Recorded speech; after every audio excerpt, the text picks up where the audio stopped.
Now,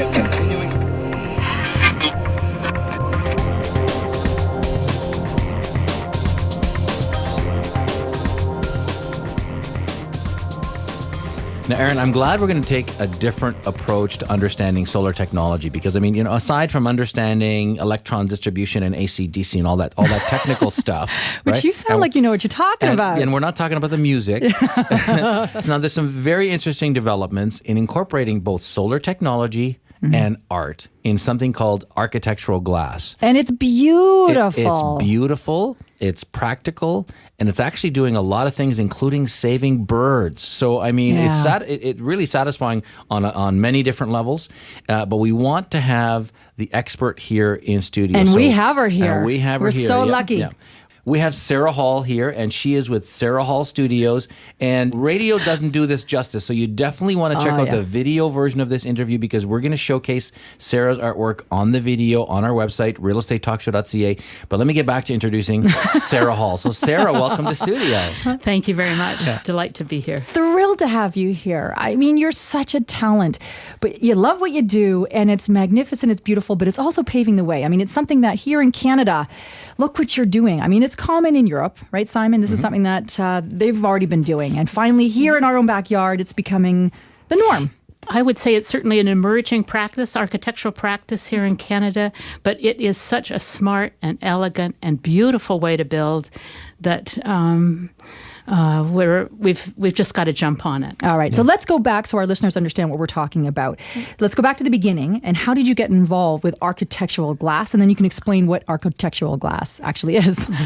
I fell in love with kind of color and light when I was 9 years old. And I decided I would make windows. That was what I was When you were going to, 9, yeah, you knew. When I was 9. There's nowhere really to formally study that in North America. So I went to Swansea College of Art in Wales into the architectural glass program, apprenticed with Lawrence Lee, who was a master at the Royal College of Art, lived in Jerusalem for a year and studied Islamic techniques in glass, and came home after all of that formal study and began my own studio here in Toronto.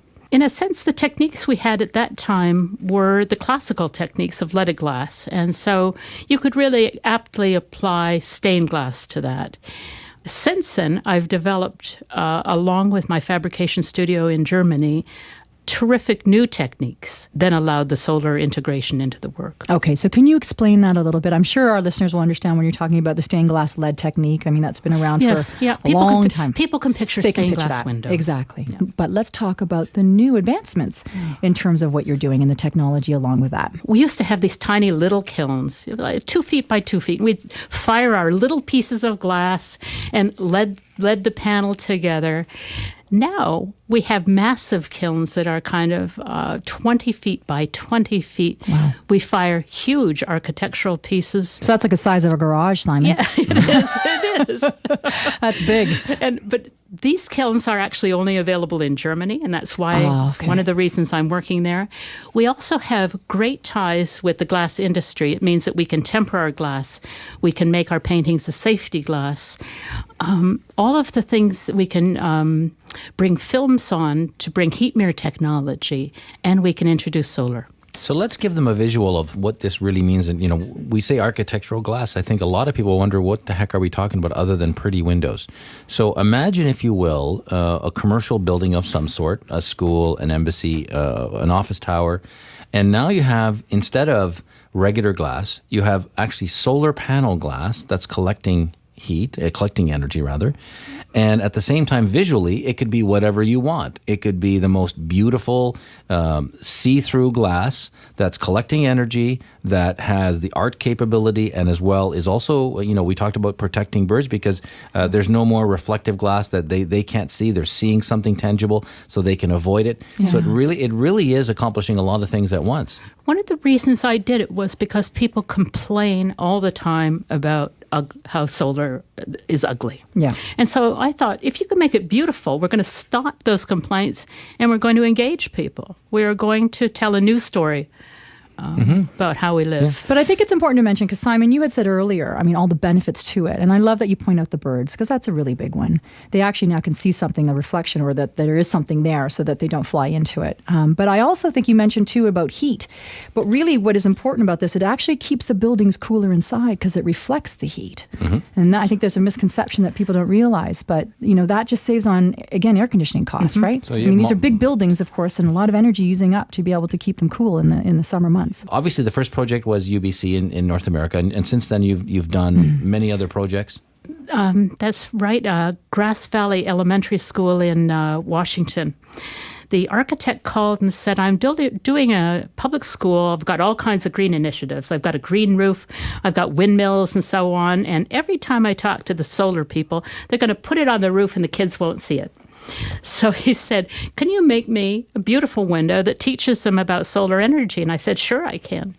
So we began some meetings, and it had to go kind of through the whole Board of Education, and tons of people had to sign off on it. It was right across from a neighborhood that had banned solar panels. There's a progressive group. Very progressive group of people.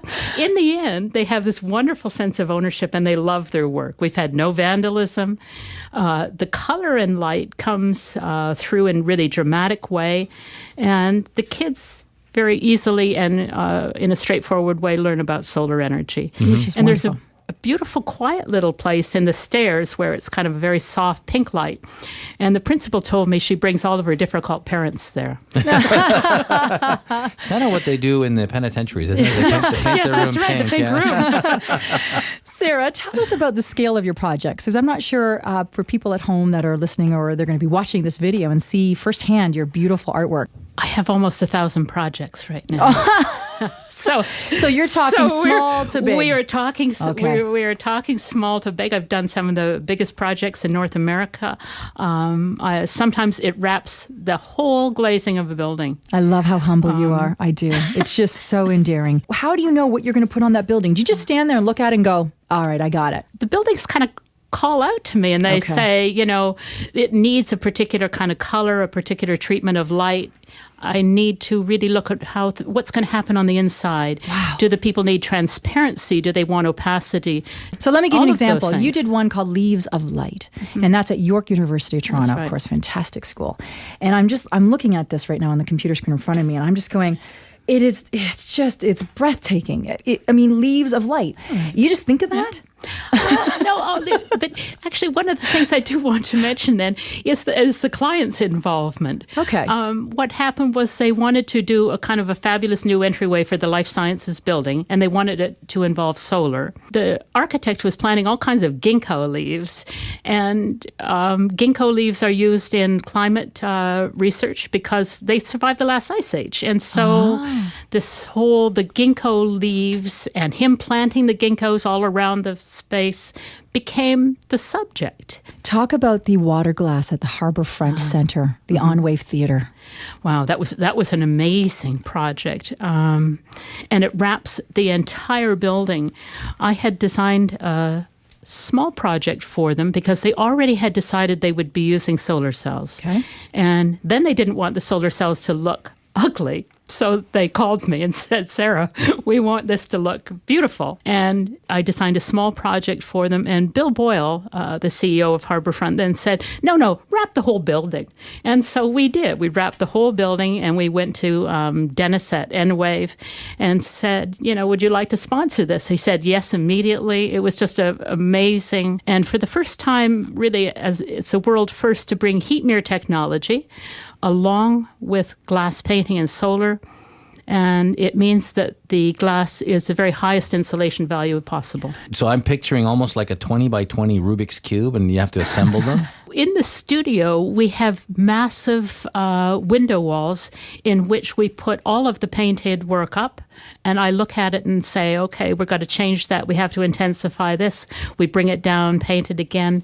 And so I can see vast sections of window walls in one And then siding. transportation has to be an issue. I mean, oops. Somebody hit the brakes. Oh, absolutely. Oh, you are such an inspiration, Sarah. Unbelievable. What a talent you are. We're going to definitely have to have you come back. Learn so much. Thank you. Great having you here today. I love being here. Thanks so much.